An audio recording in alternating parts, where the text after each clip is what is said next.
Balatongyörököt szeretők! A Szépkilátón vagyunk azzal a céllal, hogy a Szívügyünk Balatongyörök csoport pótolja a tavaly pályázati felújítás során innét elkerült táblát.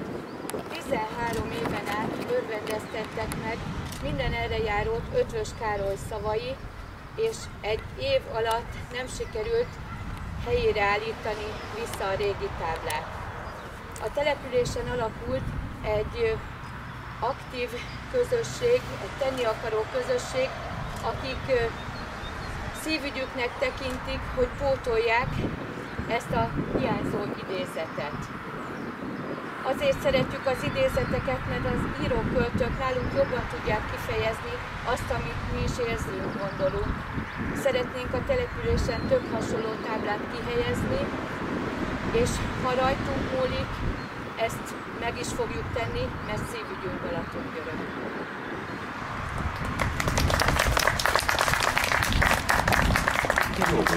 Gyönyörű volt. Kedves barátaim, tisztelt ünneplő közönség! Nagyon szépen köszönöm, hogy ennyien vagyunk, de ezen kívül nekem az első gondolatom az, hogy megköszönjem ennek a lelkes csapatnak, hogy ez a tábla ide került a helyére.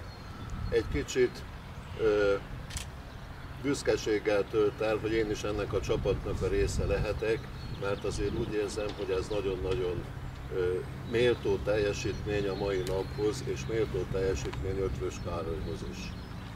Aktuális ez a mai nap, Ötvös Károly egyébként 1842. március 11-én született Mezőszentgyörgyön, tehát majdnem a születésnapja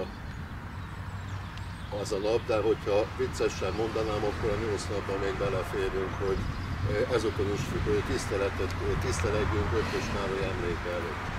Hát tulajdonképpen ez egy nagyon-nagyon érdekes dolog volt, amikor Ötvös Károly ezt a pillanatot megőrizte a tollán és a papíron, és nekünk ezt átadta, mert 1875-ben 4 barátjával körbejárták a Balatont. Körbejárták a Balatont, és Ötvös Károly anekdótaszerűen nem csak a táj szépségét vette észre, hanem a tájban lakó embert is. Ő már akkor szívügyének érezte, ami itt van ezen a környéken. Amit viszont elég kevesen tudnak, hogy Ötvös Károly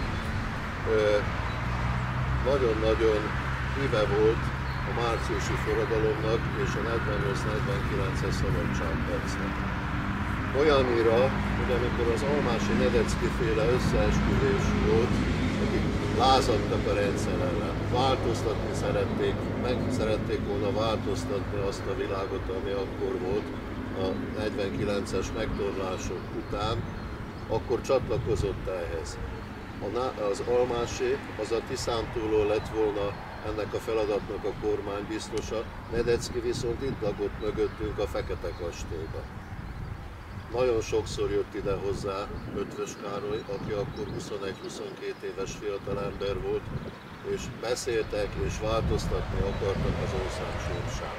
Egy kicsit lázadtak, de ebben nagy segítségükre volt Deák Ferenc, aki Nedeczky Istvánnak a nagybátyja volt. Na most akkor, amikor legelőször Ötvös Károly itt járt a Szépkilátónál, akkor tulajdonképpen egy titkos megbeszélést folytattak erről a zendülésről, erről a lázadásról, és itt volt vele Deák Ferenc is, és Nedeczky István is. Az egy más kérdés, hogy ez az összeesküvés elbukott, sajnos ez is azért bukott el, mert volt egy Keszthely illetőségű nyugalmazott honvédtábornok, a Kasbót Lajos, aki beépült ebbe a csapatba, úgy beépült, hogy ő lett volna ennek a felkelésnek a katonai vezetője, de sajnos a bécsi titkos rendőrség meg tudta fizetni, és el tudta árulni a társait. De amikor itt voltak, akkor Deák Ferenc azt mondta a két fiatal embernek, Nedeczky Istvánnak és Ötvös Károlynak, hogy nézzetek körül, nézzétek meg ezeket a hegyeket, nézzétek meg a Balaton tükrének a csillogását, nézzétek meg az országnak ezt a kis zsebkendőnyi darabját, gyönyörű. Ezért érdemes küzdeni, ezért érdemes élni, ezért érdemes harcolni, ezért az országért mindent meg kell tenni. Ötvös Károlyát soha nem felejtett el. Egész életében így élt, küzdött, harcolt, nem csak a Balatonért, hanem Magyarországért is.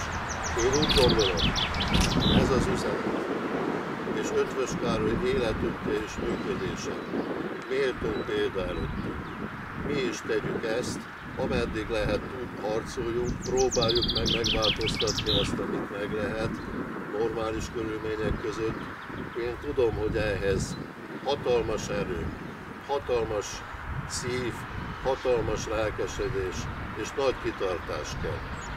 Én ezt a kitartást kívánom mindenkinek, ezt a küzdelmet, soha ne adjunk fel, és legyen mindig előttünk az, hogy szívügyünk Balatonban. Köszönöm a figyelmet! Köszönjük szépen!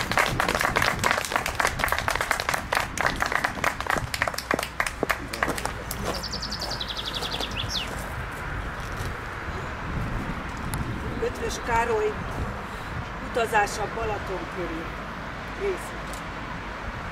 A Balaton ábránd és költészet, történelem és hagyomány, édes bús mesék gyűjteménye, különös magyar emberek ősi fészke, büszkeség a múltból, és ragyogó reménység a jövőre.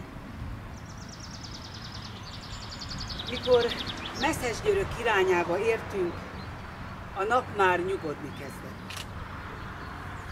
A pirosló sugarak fényénél felnyílt előttem egy tájkép, amelyhez hasonlót még lángész nem alkotott, de nem is álmodott. 100 költőnek 100 dala sem tudja szépségeit elszállni, ha csak festő és szobrász nem jön segítségére. És még az sem. Lélek kell ide, mely érezni tud és rajongani, és minden ízében magyar.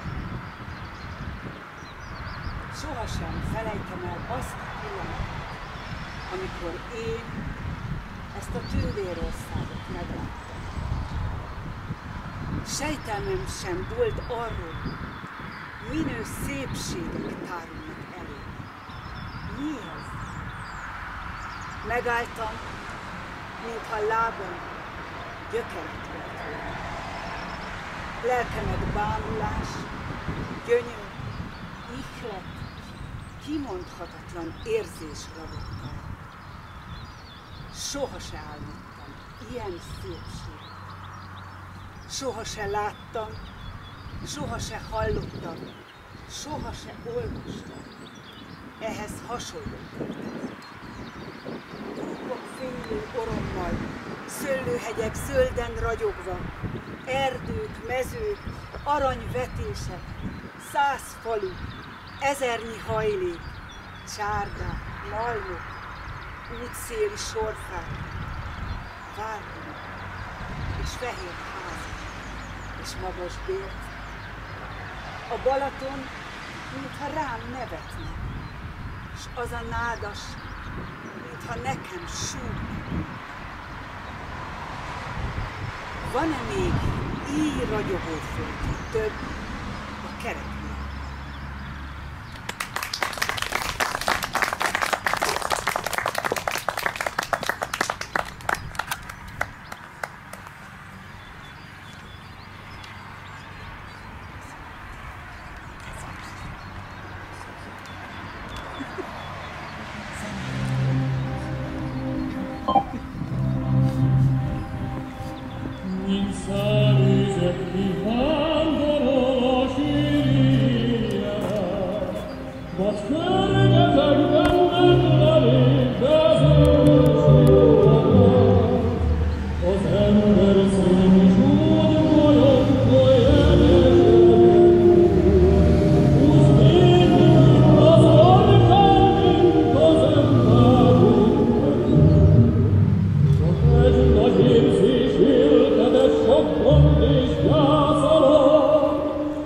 Szent hazám és nevem, szebb lélekben